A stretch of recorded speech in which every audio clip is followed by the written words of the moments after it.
A Advocacia Geral da União apresentou uma ação no Supremo Tribunal Federal questionando um artigo do regimento interno do Supremo que embasou a abertura de inquéritos, como por exemplo das fake news.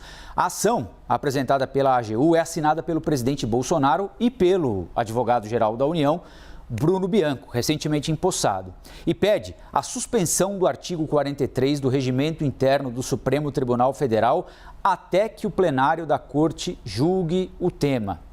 Esse artigo, que está sendo questionado pela Advocacia Geral da União, permite a instauração do chamado inquérito de ofício, ou seja, sem passar pelo crivo da Procuradoria-Geral da República, do Ministério Público. Para a gente entender exatamente o que é que isso significa e tentar projetar o que pode acontecer no Supremo Tribunal Federal, nós convidamos para participar do Novo Dia o professor de Direito Penal da Universidade Estadual do Rio de Janeiro, Davi Tangirino. Professor, mais uma vez, obrigado pela atenção aqui com a CNN. Bom dia, hein?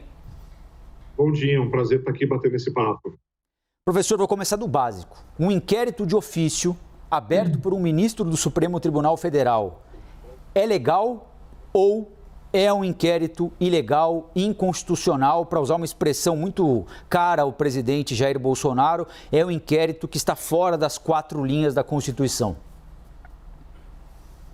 Bom, de maneira direta, né? O artigo 5º do Código de Processo Penal é expresso em dizer que o inquérito pode ser instaurado pela autoridade judicial, ou seja, pelo juiz, né? O artigo do regimento interno reproduz basicamente o que está no Código de Processo Penal, né? Então, hoje, pelo que está colocado, não tem nenhuma ilegalidade. Então, não há ilegalidade.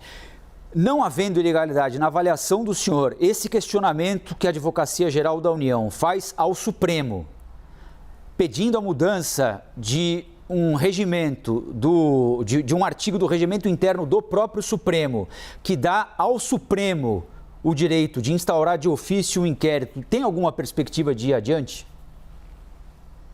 Veja, há vários setores na academia, por exemplo, que sustentam que o magistrado, a magistrada não deveriam ter esse poder.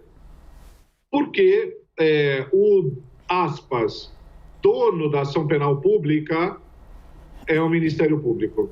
E, portanto, caberia ao Ministério Público tomar a decisão de investigar um fato ou não. O que eu quero dizer com isso? O debate tem densidade constitucional, mas a chance de esse tema ser revisitado no Supremo hoje, considerando a, digamos, agenda do Bolsonaro e da AGU nessa ação, eu considero que beira zero.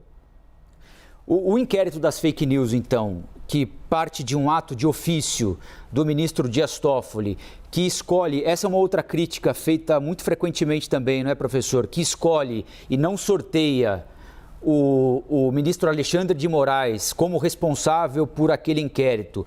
Ele provavelmente, consequências que podem vir de inquéritos que partem deste princípio, né? Que partem de um pedido de ofício com a designação de um responsável e não um sorteio, eles tendem a terem a sua constitucionalidade questionada pelos alvos desse inquérito e isso pode ser bem sucedido? Então vamos lá. São 3 perguntas ou 3 instâncias diferentes de análise. Uma o juiz pode instaurar o inquérito? Código de Processo Penal, regimento interno, sim, né? Segunda pergunta, ele pode tocar o inquérito sem a participação do Ministério Público? Eu entendo que não, né? Porque realmente, digamos, o dono primeiro da formação da opinião, se houve um crime ou não, é o Ministério Público. E um terceiro assunto é que poderia um relator ter sido escolhido? Na minha opinião, de jeito nenhum, né? Uma das garantias constitucionais é o do juiz natural, né? E que é definido por regras a priorísticas, e a última regra, por assim dizer, é a aleatoriedade, né? Então, é a regra do sorteio, né? Então, até hoje, é legal juiz instaurar. 2, o Ministério Público tem que participar, ainda que seja o judiciário a determinar a instauração. E 3, na minha opinião, o sorteio era de rigor. Tinha que ter acontecido o sorteio, sim.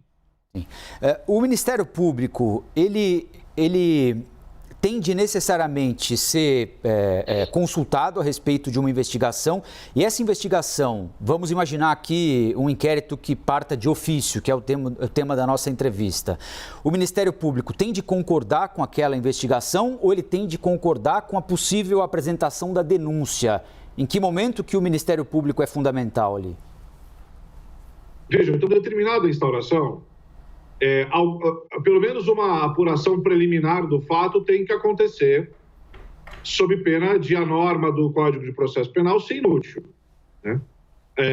Mas nada muda o fato de que, passado um tempo, apurado algumas evidências, o Ministério Público diga: não tem crime, estou promovendo arquivamento. Ou tem crime, estou oferecendo a denúncia, né? Sobretudo no campo da denúncia, seria absolutamente inconstitucional uma ação penal que não partiu do Ministério Público, né? Portanto, no final do dia, daí eu insisti tanto que o Ministério Público tem que participar, ainda que instaurado pelo juiz, porque no desenho constitucional, essa é a atribuição do Ministério. Professor Davi Tangirino, Direito Penal, Universidade Estadual do Rio de Janeiro, mais uma vez, muito obrigado pela ajuda aqui. Até a próxima, professor. Boa sexta, hein? Igualmente, um prazer, um abraço.